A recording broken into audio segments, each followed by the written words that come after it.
No arrest no warrant, फैसला on the spot. गरीब सताया नहीं जाएगा, भू माफिया, आतंकवादी, गुंडे, इनको छोड़ा नहीं जाएगा। ऐसा है जो कह रहे हो हमका लगा तो पुलिस में दरोगा रहे पहले, पढ़ाए कुछ नहीं है और नौकरी कर रहे हैं दरोगा के। नमस्कार, मैं हूं शिवांगी और आप देख रहे हैं अपना सबसे भरोसेमंद news channel P news Bharat. बाबा के बुलडोजर को सही बताते हुए फिल्मी अंदाज में बोले पूर्व विधायक Anil Singh, no warrant no arrest, फैसला ऑन द स्पॉट। साथ ही राशन के बदले भूसा मांगने वाले अधिकारियों व कोटेदारों को दी सख्त हिदायत। धावनी मसाले का उद्घाटन करने पहुंचे विधायक अनिल सिंह से राजेश चौधरी ने की विशेष बात।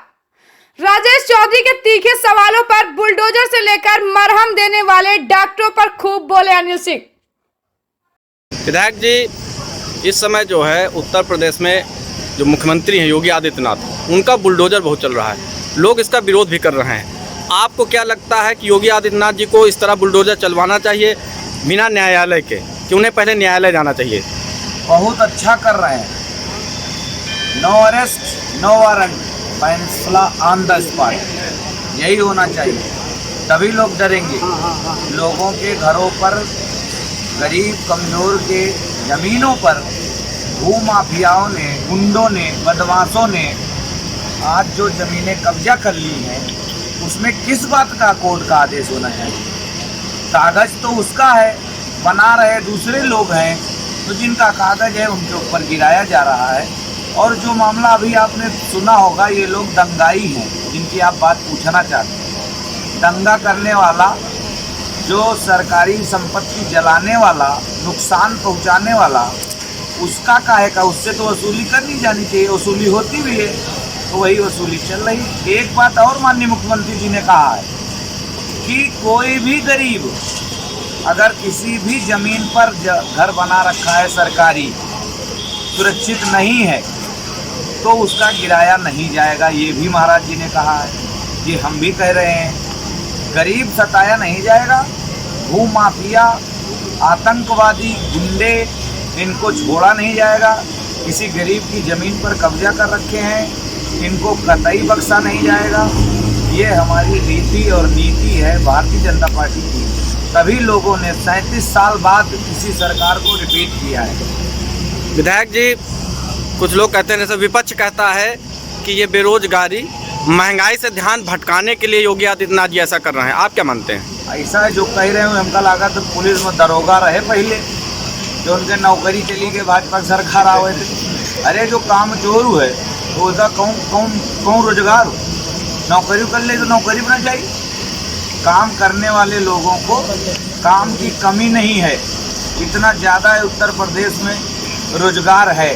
और रहा मामला सरकारी नौकरी सबको थोड़ी दे पाएगा। 25 करोड़ लोग हैं उत्तर प्रदेश में, जो डिजर्व करता है, जो उस काबिल है, 10 नौकरी निकलती है। पहले तो यही लोग परिवार वाले भर लेते हैं झोला वोला लेके, रुपया लूट के। आप कितना चले जाओ थाना पुलिस चौकी में, पढ़ाए कुछ नहीं है और नौकरी कर रहे हैं दरोगा के। क्यों? क्योंकि भ्रष्टाचार हुआ। आज जो भी नौकरियां मिल रही हैं गरीब कमज़ोर को, और उसके पढ़ाई के हिसाब से नौकरियां मिल रही हैं। ये झूठ बोलते हैं लोग। बेरोजगार का है, आप काम नहीं करना चाहते हो, बेरोजगार हो गए। आप बताइए कि 300 साढ़े 300 रुपया जो मजदूरी करता है शहर में चला जाए, तुमको लेबर नहीं मिलेंगे। आप बताइए 500 रुपया में जो मिस्त्री है वो काम करने वाला है। अब आप काम ही नहीं करना चाहते हो तो बेरोजगार हो ही जाओ। क्या इससे पहले क्या कोई कलेक्टर था क्या, कोई यहाँ का डीएम था क्या जो फालतू बात कर रहे हैं?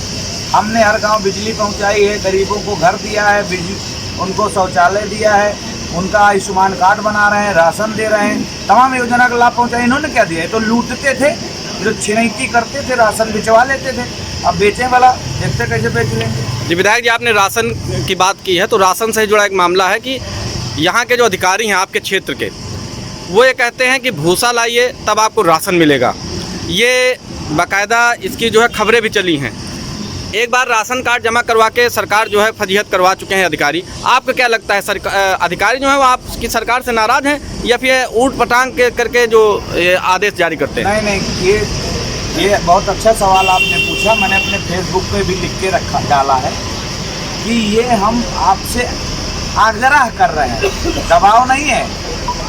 मैं आपके चैनल के द्वारा पूर्वा विधानसभा के सम्मानित जनता से हाथ जोड़कर निवेदन करते हैं कि ऐसा कोई आदेश नहीं है कि आप भूसा दे हो तो राशन मिले। भूसा तो हम मांग ही रहे हैं। जैसे हम तुम्हारे द्वारे पहुँचे कि भगवान के नाम पर दे दो बाबा, तो तुम्हारा मन हुआ निकले हो दे दो, नहीं तो चार गाड़ी सुनाओ। तो उसमें कोनो कंपलसरी नहीं है। ये जितने भी समाजवादी पार्टी के कोटेदार हैं, जितने भी ऐसे समाजवादी पार्टी के लोग हैं, वो सब ये रूमर उड़ाते हैं। और अगर ऐसा कोई मांग रहा है, मैं पूर्व विधानसभा की जनता से अपील करता हूं, तो मुझे फ़ोन करके बताएं। उस कोटेदार का कोटा सस्पेंड कराने का काम करूंगा। अगर ऐसा कोई भी दबाव बना रहा है तो सरकारी अधिकारी भी उसको सस्पेंड कराने का काम करूंगा। विधायक जी, आपका जहां कार्यालय मौरावा में, उससे 200-300 मीटर दूरी पे CSC मौरावा है। वहां पे एक महिला डॉक्टर कंचन यादव हैं। कहा यह जाता है जब सपा सरकार थी तो कभी आई नहीं, भाजपा सरकार की में भी वो पुनरावृत्ति दोहरा रही हैं। आपको क्या लगता है, अधिकारी मौज में है, चाहे सपा हो या भाजपा? बात देखिए अधिकारियों की नहीं, डॉक्टरों की उत्तर प्रदेश में कमी है। डॉक्टरों के ऊपर कार्रवाई इसलिए बहुत तेज़ी से नहीं कर सकते हैं क्योंकि सुई लगाना तो अनिल सिंह जान नहीं पाएंगे, विधायक हैं। सुई तो डॉक्टरों में लगाएगा। लेकिन अब हम अगर डॉक्टर के ऊपर कोई कार्रवाई करते हैं तो लोग धरना देने लगते हैं, प्रदर्शन करने लगते हैं, नौकरी छोड़ने की धमकी देते हैं। अगर आपको लगता है कि ऐसी कोई जानकारी है, वैसे तो मैंने सभी डॉक्टरों को खोजबीन शुरू की है। मैंने पहले जीतने के पहला काम किया है क्योंकि मुझे 100 बेड का हॉस्पिटल मौरावा का चलाना था, लेकिन उसमें विवाद है विवेक सेठ जी का, सरकार बनाम विवेक सेठ, तो डॉक्टर पोस्ट नहीं हो पा रहे हैं। तो मैंने क्या किया कि जो CSC मौरावा है हमारा, इसके सभी डॉक्टर हम शिफ्ट कर रहे हैं उसमें अनऑथराइज, कि यहाँ न बैठकर आप लोग वहाँ बैठो, वहाँ का सामान यूज करो। तो इस वजह से अगर ऐसी कोई डॉक्टर हैं तो उनके खिलाफ लिखा पढ़ी की जाएगी और उनको सस्पेंड कराया जाएगा। बहुत बहुत धन्यवाद।